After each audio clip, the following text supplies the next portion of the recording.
Hey guys, Pastor P here. Hope that you're doing well today. Whoo-wee! Been driving in traffic a big portion of today. Went down to San Diego and back and just, woo! If you never had a reason to pray, traffic in Southern California will give you a reason to pray. You know what I'm talking about? Anyway, I just wanted to say I went down to San Diego to visit with my friend who's been in the hospital for the last 3 weeks. And the lesson I was going to share yesterday, oh my goodness, I see why I waited till today. Because I'm going to give testimony to something I witnessed today. And this was my friend who's in the hospital, who has suffering in her body. Organs are trying to shut down, but she's like, no, you're not.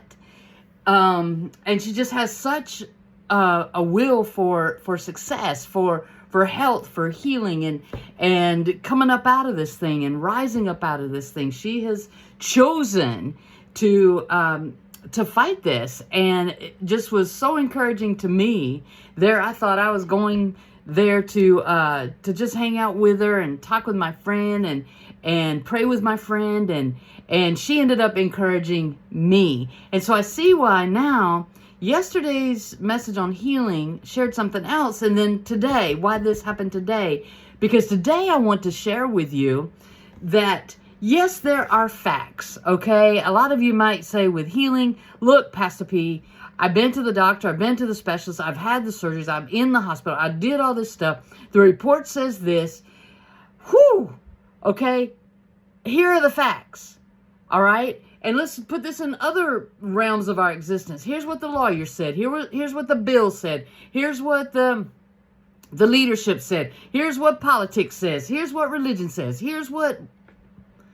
Okay, those may be facts that people actually say and stuff. Doesn't always mean it's true, but it may be facts that they're sharing.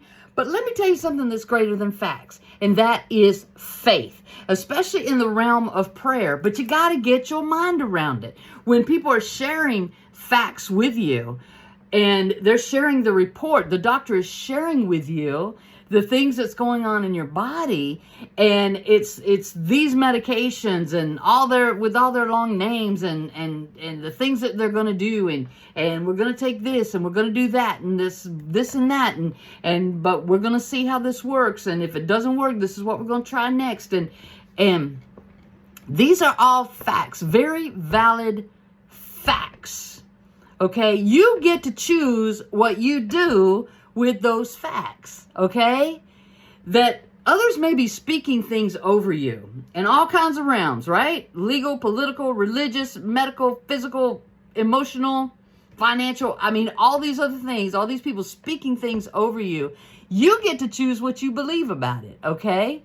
You can say, okay, I got the facts, okay? But let me tell you this. This is not how my story is going to end.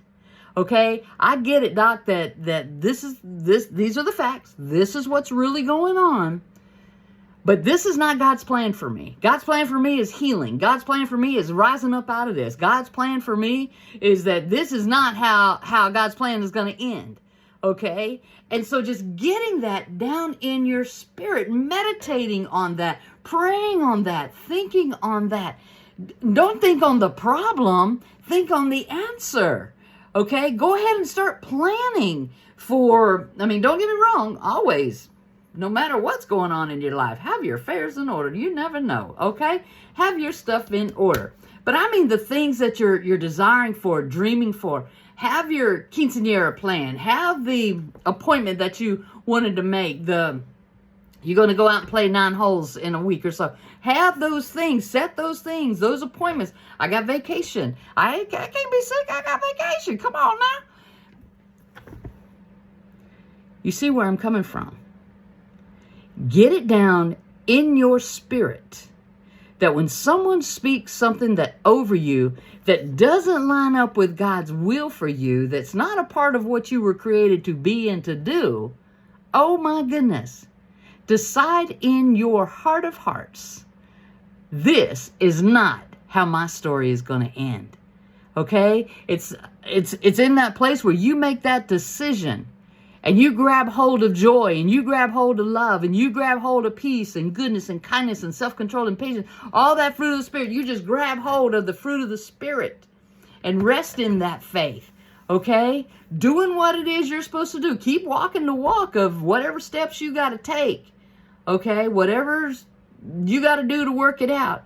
But don't put faith in your back pocket. Put faith as your shield that goes out ahead of you in all that stuff. Okay? Hebrews 11:1. If we need a verse to meditate on, this is the verse.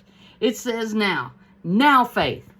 Not yesterday faith. Not before you got the diagnosis. Not before you got the summons. Not before you got the job. Not before this and that and the other. Not before you was in that relationship. It says now faith. Now faith is confidence in what we hope for and the assurance of what we do not see.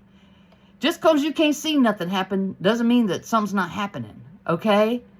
I'm going to encourage you to rest in that belief tonight. Walk in that belief. Talk in that belief that this is not how my story is going to end. My story is going to end with love and life. I'm claiming life and love and joy and peace. I choose to claim that over my existence. Yeah, the facts are here, but let me tell you what God says. By faith, this is going to happen. By faith, this is not how my story is going to end. Know tonight that you are loved without limit. I love you. Have a wonderful, wonderful night, and I'll see you tomorrow. Bye now.